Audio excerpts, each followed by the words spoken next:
Hi viewers, welcome to our channel. ఈ వీడియోలో మనం మెయిన్గా మాట్లాడబోయే విషయం ఏంటంటే కడప జిల్లాలో రాజకీయం మారుతుంది. అంటే జగన్మోహన్ రెడ్డి అడ్డాలో రాజకీయం అనేది వ్యతిరేకమయ్యి మారుతుంది. ఎందుకు, ఏంటి, ఎలా అనేది ఈ వీడియోలో మనం పూర్తిగా తెలుసుకుందాం. అయితే ఇక్కడ కీలకంగా చూసుకుంటే 2019 నుంచి 2024 వరకు కూడా రాష్ట్రం అంతా కూడా వైఎస్ఆర్సీపీ హవా నడిచింది. అందులో కీలకంగా చూసుకుంటే గతంలో కీలకంగా చూసుకుంటే కుప్పంలో చంద్రబాబు నాయుడు గెలిచారు. కానీ కుప్పం నియోజకవర్గాన్ని వైఎస్ఆర్సీపీ తన కంట్రోల్లోకి తీసుకురావడానికి చాలా ప్రయత్నాలు చేసింది. ఈవెన్ కుప్పం మున్సిపాలిటీని ఏదైతే వాళ్ళు చేజెక్కించుకున్నారు, టీడీపీ నాయకులు బెదిరించారు, వాళ్లే వన్ సైడ్గా గెలిచారు. ఏదైతే కుప్పం నియోజకవర్గం చంద్రబాబు నాయుడు అడ్డా అని చెప్పుకునే నియోజకవర్గంలో గత 5 ఏళ్లు కూడా రాజకీయాలు తారుమారయ్యాయి. అయితే ఇప్పుడు అదే నేపథ్యంలో ఇప్పుడు సేమ్ అదే విధంగా కూడా ఇప్పుడు కూటమి ప్రభుత్వ హయాం నడుస్తుంది. కాబట్టి కడప జిల్లాలో కడపలో కీలకంగా చూసుకుంటే మెయిన్గా వైఎస్ఆర్సీపీని పూర్తిగా అనగదొక్కాలి. జగన్మోహన్ రెడ్డి అడ్డా అని చెప్పుకునే కడప ఏదైతే ఉందో అది పూర్తిగా కూడా వ్యతిరేకం కావాలి అనేటట్టు చాలా బలమైన పాలిటిక్స్ జరుగుతున్నాయి. ఆల్రెడీ కొంతవరకు కూడా జరిగినాయని మనం అయితే చెప్పుకోవచ్చు. ఎందుకు ఏంటి అని అంటే గతంలో అంటే 2019 నుంచి 2024 వరకు కూడా వైఎస్ఆర్సీపీ హయాం నడిచింది. ఈ హయాంలో చూసుకుంటే కుప్పంలో చంద్రబాబు నాయుడు గెలిచాడు, తన సొంత నియోజకవర్గంలో తను గెలిచాడు. కానీ ఇప్పుడు కడపలో కీలకంగా చూసుకుంటే గతంలో కడపలో ఎవరు లెగ్గారంటే 2019లో అంజద్ బాషా ఒక మైనారిటీకి చెందిన ఒక ముస్లిం నేత గెలిచారు జగన్మోహన్ రెడ్డి అండతో. పైగా ఈయన మైనారిటీ కోటాల్లో ఈయన కొన్ని కీలక పదవులు కూడా రావడం జరిగింది. కానీ ఇప్పుడు 2024 ఎన్నికల్లో ఆయన ఘోరంగా ఓడిపోయారు. ఇప్పుడు కడపలో టీడీపీ అనేది రెడ్డప్ప గారి మాధవిరెడ్డి అని చెప్పి టీడీపీ నుంచి ఒక మహిళ నేత గెలవడం జరిగింది. అయితే ఈవిడ గెలిచినప్పటి నుంచి కూడా కడపలోని కానీ కడప జిల్లాలోని కానీ చాలా రాజకీయం అనేది వ్యతిరేకంగా జరుగుతుంది. ఎలా అంటే వైఎస్ఆర్సీపీని పూర్తిగా అనగదొక్కాలి, అసలు ఇంకెప్పుడు కూడా వైఎస్ఆర్సీపీ మాటే అనేది రాకుండా చేసే విధంగా చాలా బలంగా చేస్తున్నారని మనం అయితే చెప్పుకోవచ్చు. మొన్న తాజాగా చూసుకుంటే అసలు వైఎస్ఆర్సీపీని పూర్తిగా ఎందుకు ఈవిడ అనగదొక్కాలి అనుకుంటున్నారు అనేది మనం మాట్లాడుకుంటే కొద్ది రోజుల కిందట కడప మున్సిపాలిటీకి సంబంధించి ఒక మీటింగ్ అయితే అయ్యింది. ఆ మీటింగ్లో ఒక పక్క మేయర్ కానీ కడప మున్సిపాలిటీ సభ్యులు వాళ్ళు కానీ ఈ పక్క ఎమ్మెల్యే కింద మాధవిరెడ్డి కానీ వీళ్ళందరూ కూడా పాల్గొనవలసిన అవసరం అవుతుంది. కానీ మేయర్ పక్కన అంటే కడప మేయర్ పక్కన మున్సిపాలిటీ మేయర్ పక్కన ఈ కడప రెడ్డమ్మ గారు అంటే ఎవరైతే మాధవిరెడ్డి గారు ఉన్నారో టీడీపీ నాయకురాలు ఆవిడికి కుర్చీ వేయకుండా ఆవిడ నుంచోబెట్టడం జరిగింది. అంటే ఆవిడ్ని అవమానించడం జరిగింది. ఆవిడ ఒక ఎమ్మెల్యే అయ్యి ఉండి కూడా ఆవిడ్ని అవమానించడం అనేది కొంత బాధాకరమైన విషయం. అయితే అప్పటి నుంచి కూడా ఆవిడ ఒకటే టార్గెట్ పెట్టుకుంది, కడపలో వైఎస్ఆర్సీపీ ప్రభుత్వం అనేది ఉండకూడదు, కడప టీడీపీ కంట్రోల్లో ఉండాలి, ఇక్కడ ఖచ్చితంగా టీడీపీ హవా నడవాలి అనే నేపథ్యంలో ఆవిడ చాలా బలమైన రాజకీయం చేస్తారు. యాక్చువల్లీ గత కొద్ది రోజులుగా మీరు చూశారు ఒక వీడియో అయితే కడప రెడ్డెమ్ అనే ఒక ట్యాగ్లైన్ పెట్టి మీ జగన్మోహన్ రెడ్డి ఎక్కడ అసెంబ్లీకి రాడా లేదంటే మీటింగ్స్కి అటెండ్ అవ్వడా అనేటట్టు చాలా గట్టిగా ఒక రకమైన ఫైర్ అయ్యారు జగన్మోహన్ రెడ్డి మీద. ఈవిడ ఈ కడప రెడ్డప్ప గారి మాధవిరెడ్డి గారు అనే టీడీపీ నేత. అయితే అప్పటి నుంచి కూడా టీడీపీలో కూడా ఇంకొక ఫైర్ బ్రాండ్ ఉన్నారు అని చెప్పుకోవడానికి ఎగ్జాంపుల్ ఈవిడని మనం అయితే చెప్పుకోవచ్చు.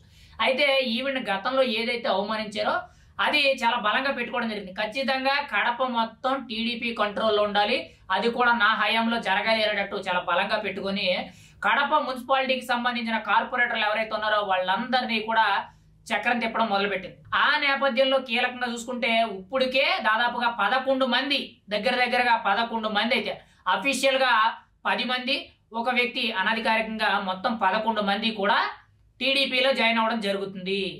వీళ్ళందరూ కూడా టీడీపీలోకి జంప్ అయిపోయారు.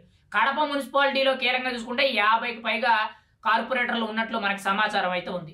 అందులో ఇప్పటికే 11 మందికి గ్యాలం వేసి వాళ్ళని పట్టుకోవడం జరిగింది. మిగిలిన ఇంకొక 15-20 మందిని టార్గెట్ చేయగలిగితే ఖచ్చితంగా కడప మున్సిపాలిటీయే కానీ కడప నియోజకవర్గం మొత్తం కూడా ఈవిడ అండర్ కంట్రోల్లో ఉంటుంది. ఆల్రెడీ కూడా చూసుకుంటే మిగిలిన 15-20 మందిని కూడా కొంతమందితో కొంత చర్చలు సంప్రదింపులు జరుపుతున్నట్లు కొంత సమాచారం తెలుస్తుంది.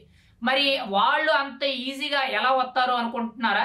కీలకంగా చూసుకుంటే వాళ్ళకి కావాల్సిన పనులు అవి కూడా ఏర్పాటు చేస్తారు. ఎందుకంటే ఒక వ్యక్తి, ఒక నాయకుడు ఖచ్చితంగా పార్టీ మారుతున్నారంటే 99% తన వ్యక్తిగత లాభాల కోసమో, లేదంటే ఆర్థిక లావాదేవీల కోసమో, తన వ్యాపారాల లావాదేవీల కోసమో, లేదంటే తన వెనకాల ఉన్న వాళ్ళ కోసమో, ఇలా కొన్ని కారణాలు ఉంటాయి. అవన్నీ కూడా ఇప్పుడు ఎలాగో కూటమి ప్రభుత్వం ఉంది, టీడీపీ మెయిన్ లీడింగ్లో ఉంది. టీడీపీ ఏది చెప్తే అదే కాబట్టి ఇప్పుడు వైఎస్ఆర్సీపీ నుంచి తప్పుకొని టీడీపీలోకి వెళ్ళినట్లయితే మనకి ఏ అవసరం ఉన్నా కానీ, ఏ పని ఉన్నా కానీ ఖచ్చితంగా ఇట్టే జరిగిపోతుంది అనేటట్టు వాళ్ళకి తెలుసు, అందరికీ తెలుసు. వాళ్ళు అదే నేపథ్యంలో టీడీపీలో జాయిన్ అవ్వడానికి ఇప్పటికే 11 మంది వరకు కూడా వైఎస్ఆర్సీపీ నుంచి తప్పుకొని కడప నుంచి టీడీపీలో జాయిన్ అవ్వడం జరిగింది. మరి రాబోయే రోజుల్లో అంటే దాదాపుగా కడప మున్సిపాలిటీ కుర్చీ ఏదైతే ఉందో ఆ కుర్చీలో కూర్చున్న విజయబాబు ఎవరైతే ఉన్నారో ఆయన్ని గద్దె దింపడానికి, కడప మున్సిపాలిటీ మొత్తం టీడీపీ కంట్రోల్లోకి తీసుకోవడానికి చాలా పెద్ద ఎత్తున ఒక రకమైన రాజకీయం జరుగుతుంది. గతంలో ఇదే రాజకీయం అనేది కుప్పం నియోజకవర్గంలో చంద్రబాబు నాయుడిని అనగదొక్కడానికి వైఎస్ఆర్సీపీ నేతలు ఇంతకంటే ఎక్కువ చేశారని చెప్పి చాలా పెద్ద ఎత్తున మనకైతే సమాచారం గతంలో నుంచే తెలిసింది. కానీ ఇక్కడ కీలకంగా చూస్తుంటే గతంలో కుప్పంలో చంద్రబాబు నాయుడు లెగ్గాడు, కానీ ఇప్పుడు ఇక్కడ కడపలో వైఎస్ఆర్సీపీ అనేది లెగ్గలేదు, టీడీపీ లెగ్గింది. అంటే ఆల్రెడీ అవుట్ ఆఫ్ కంట్రోల్కి వచ్చేసిందని మనం అయితే చెప్పుకోవచ్చు. ఇంకా కొద్ది రోజుల్లోనే, మహా అయితే ఇంకొక నెల రోజుల్లోనే ఖచ్చితంగా కడప మున్సిపాలిటీ అనేది పూర్తిగా కూడా విడిపోయి ఆ మేయర్ కుర్చీలో కూర్చున్న విజయబాబు ఎవరైతే ఉన్నారో ఆయన పదవి దిగిపోయే అవకాశం 100కి 100% కనబడుతుందని మనం అయితే చెప్పుకోవచ్చు. అదే కానీ జరిగినట్లయితే కడపలో జగన్మోహన్ రెడ్డి హవా అనేది ఇంకా పనిచేయదు. ఆల్రెడీ కూడా రాష్ట్ర వ్యాప్తంగా చూసుకుంటే కేవలం కడప, కర్నూలు, అనంతపురం ఈ 3 జిల్లాల్లోనే కొంతవరకు కూడా వైఎస్ఆర్సీపీ కొంత కాస్తో కోస్తో బతుకుందని మనం అయితే చెప్పుకోవచ్చు. కానీ మిగిలిన జిల్లాలు ఏవైతే ఉన్నాయో ఉమ్మడి జిల్లాలు అన్నింటిలో కూడా వైఎస్ఆర్సీపీ అనేది పూర్తిగా కూడా అంతమైపోయింది. మరి ఇప్పుడు కడపలో కూడా అదే జరిగితే, కడపలో కూడా టీడీపీ కానీ బలం చేజెక్కించుకోగలిగితే ఖచ్చితంగా వైఎస్ఆర్సీపీ అనేది పూర్తిగా భూస్థాపితం అయిపోతుంది. ఎందుకు అనంటే కడప అనేది జగన్మోహన్ రెడ్డి అడ్డ. జగన్మోహన్ రెడ్డి పుట్టింది, పెరిగింది అన్నీ కూడా కడప. జగన్మోహన్ రెడ్డి పేరు వచ్చిందనంటే కడప అన్నట్టు మనం చెప్పుకోవాలి. అలాంటి కడపనే టీడీపీ చేజెక్కించుకోగలిగింది. పైగా ఒక టీడీపీ మహిళా నేత, ఒక కడప రెడ్డమ్మ ఆ రేంజ్లో రాజకీయం చేయగలిగిందనంటే ఆవిడకి ఎంత ధైర్యం ఉండాలి, ఎంత గట్స్ ఉండాలనేది ఆలోచించాలి. గతంలో చంద్రబాబు నాయుడిని తొక్కడానికి కుప్పం నియోజకవర్గంలో వైఎస్ఆర్సీపీలో ఎంతో మంది ఎన్నో పన్నాగలు పన్నారు. కానీ ఈవిడ సింగిల్ హ్యాండ్ ఇక్కడ మేనేజ్ చేసుకొస్తున్నారంటే ఈవిడ ధైర్యానికి, ఈవిడ డేర్ అండ్ డాష్కి అసలు మెచ్చుకోవాలి మనం. ఆల్రెడీ కడప మున్సిపాలిటీకి సంబంధించిన మేయర్ కుర్చీని కదపడానికి, ఆ కుర్చీని గద్దె దింపడానికి కీలకంగా చూసుకుంటే ఈవిడ చాలా పన్నాగలు పన్ని ఖచ్చితంగా రాజకీయం తన కంట్రోల్లోకి తీసుకురావడానికి చాలా ప్రయత్నాలు అయితే చేస్తున్నారు. ఆల్రెడీ మనం చూసాం టీడీపీలో 10 మంది కడప నుంచి కార్పొరేటర్లు జాయిన్ అయ్యారు. మరి రాబోయే రోజుల్లో ఇంకొక జస్ట్ ఒక 18-20 మంది జాయిన్ అయినట్లయితే ఈజీగా పని అయిపోతుందని మనం అయితే చెప్పుకోవచ్చు. అదే కానీ జరిగితే వైఎస్ఆర్సీపీ అనేది పూర్తిగా భూస్థాపితం అయిపోతుంది. ఎందుకంటే జగన్మోహన్ రెడ్డి సొంత గడ్డ కడప. అలాంటి కడపలోనే పార్టీకి కనీసం మినిమం బలం అనేది లేకపోతే ఖచ్చితంగా పార్టీ అనేది పూర్తిగా కూడా సమాధి అయిపోయిందని మనం అయితే చెప్పుకోవచ్చు. మరి ఆ రోజులు దగ్గర పడతాయా? పడితే ఏ విధంగా ఉంటుంది? కడప రెడ్డమ్మ రాజకీయం ఏ విధంగా ఉంటుంది అనేది మనం అయితే ఎదురు చూడాలి.